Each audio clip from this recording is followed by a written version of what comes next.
Olá, estamos aqui com Peter Scheuer para falar do tempo. Peter, nós tivemos movimentos em novembro, nos primeiros dias de dezembro, meio nervosos do tempo. Como você já tem colocado para a gente, né, o clima mais severo em outubro, depois novembro, dezembro enfraquecendo, e que continua nessa mesma... Como é que a gente pode falar do mês de dezembro aí, Peter? Então, Luiz Henrique, a tendência é que nós tenhamos um dezembro um pouco mais, digamos, um pouco mais tranquilo em relação à chuva. Não é uma chuva tão volumosa quanto o mês de outubro e novembro para o estado de Santa Catarina, norte do Rio Grande do Sul, que sofreu muito com a questão aí de índices pluviométricos bem representativos. Então, provavelmente que o mês de dezembro ele vai ser um mês que ainda tende a ficar acima da média, mas não tanto quanto esses dois últimos meses. A chuva, ela tende a dar alguns espaços de tempo seco, tem alguns períodos aí de uma semana, alguns dias aí que até tem algum aproveitamento, principalmente agora nessa segunda quinzena, mas lá de vez em quando alguns temporais passageiros de verão, ou algum sistema de baixa pressão que é proveniente do Paraguai e da Argentina pode ainda trazer alguns extremos de chuva. Como o sol está muito encharcado, está muito concentrado, provável que qualquer chuva passageira que aconteça num curto espaço de tempo possa trazer algum deslizamento de terra, alguma queda de barreira, algum problema associado a alguma enchente relâmpago, mas isso são problemas bastante pontuais. O Rio Grande do Sul ainda continua tendo excesso de chuva, principalmente essa região mais do sudoeste, oeste. O norte do Rio Grande do Sul fica próximo da média, próximo acima da média. Santa Catarina, próximo acima da média, na maior parte das cidades fica próximo acima da média, nada muito exagerado. E o sudoeste, oeste, sul do Paraná fica também próximo acima da média, sendo que a região norte dele já fica um pouco abaixo da média. E o que a gente pode falar do centro-oeste, Peter? Digamos assim, há uma influência efetivamente do clima do centro-oeste sobre o preço tanto da soja quanto do milho. O que se pode falar um pouquinho mais sobre o clima efetivamente do centro-oeste? Olha, eu acredito que a região do centro-oeste, principalmente a região do Mato Grosso do Sul, ela ainda tende a ter uma certa interferência das massas de ar aquecidas que se encontram sobre a região sudeste. Então, quanto mais em direção à região leste do Mato Grosso do Sul, pegando parte do Mato Grosso, alguns pontos aí do centro do Brasil, tende a ter ainda influência de massas de ar aquecidas. A chuva, ela fica ainda próxima da média no Mato Grosso do Sul, principalmente essas áreas que estão próximas aí do Paraguai, sul, sudoeste, oeste do Mato Grosso do Sul, ainda tende a ter chuvas próximas ou acima da média. Região mais leste, abaixo da média, por conta dessas massas de ar que atuam na região de São Paulo, região mais aí de Minas Gerais, Distrito Federal, enfim. E possivelmente que os meses de janeiro e fevereiro começa a ficar mais seco ainda. Começa a ficar bem abaixo da média e a temperatura fica acima da média. Uma proporção que também, uma realidade que deve acontecer no estado do Paraná e Santa Catarina. Em contrapartida do Rio Grande do Sul, o setor mais oeste e sudoeste vai ficar acima da média ainda. E essas previsões são mais para um janeiro, então? Janeiro e fevereiro. Isso, exatamente. Uhum. E com relação, digamos assim, uma das coisas que você tem comentado é o fim do El Niño. E há uma transformação disso? Ou continuamos com essa previsão? Porque dizem que, à medida que tem um El Niño muito forte, ele vem e sai rápido de cena. É isso mesmo? Sim, são oscilações que a gente tem aí no globo, né? Principalmente nas áreas que a gente tem monitoramento ali no Oceano Pacífico Equatorial.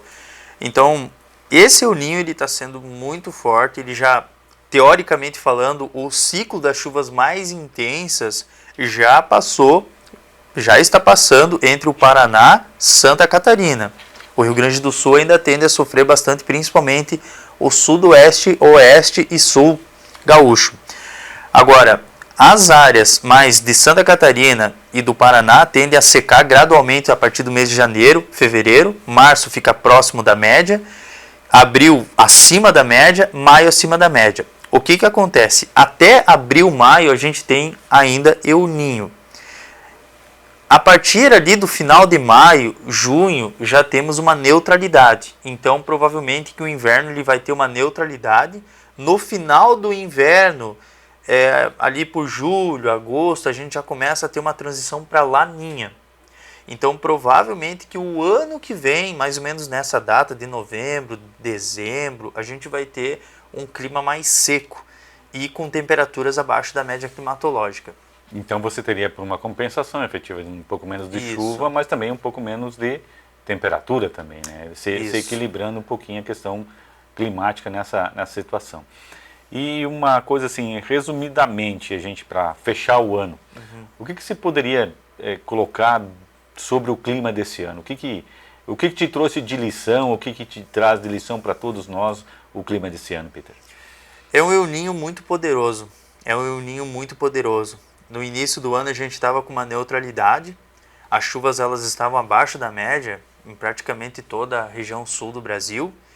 E esse El Ninho aqui é um El Ninho que trouxe recordes tanto de tempestades, eventos tornádicos, vendavais, chuvas volumosas que trouxeram enchentes, recordes de enchente, principalmente no estado de Santa Catarina. No Rio Grande do Sul também teve, no Paraná teve, mas no estado de Santa Catarina a região do Médio Vale e Alto Vale foram drasticamente atingidos, com enchentes aí que superaram até valores de 7. Foi a 7ª enchente que a gente teve só ali no mês de outubro, novembro, pegando até parte de agosto.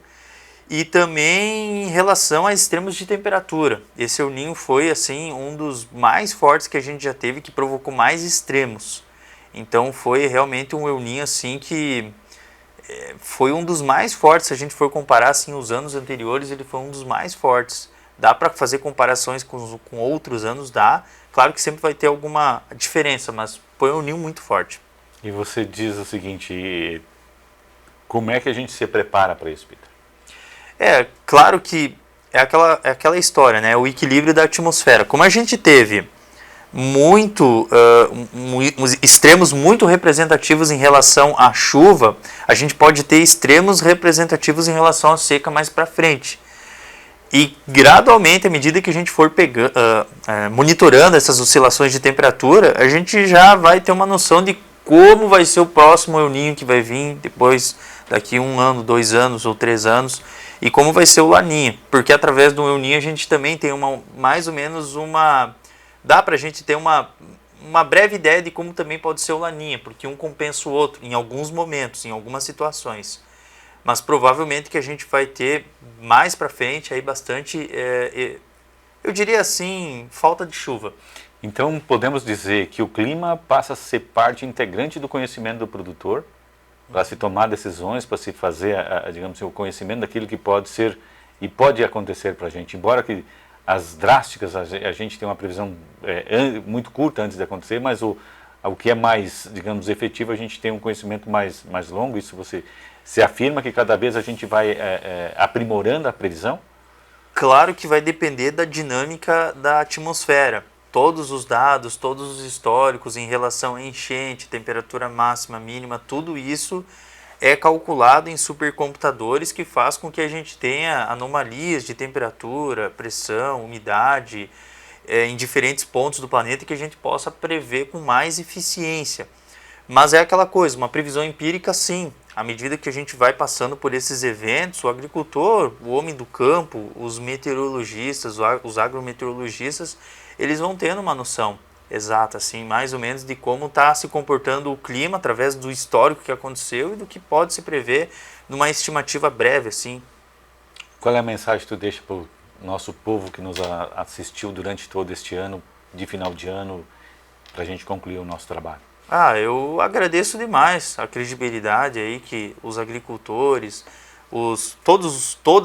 não só os agricultores, todos os internautas, todos que nos acompanham aqui na Cooper Alpha, né? Obrigado aí pelo reconhecimento, por sempre estar dando credibilidade e isso faz com que a gente tenha mais, diria assim, motivação para sempre estar fazendo boletins aí com maior exatidão e só tenho a agradecer. Obrigado aí pela audiência aí. Então, a gente volta no ano que vem.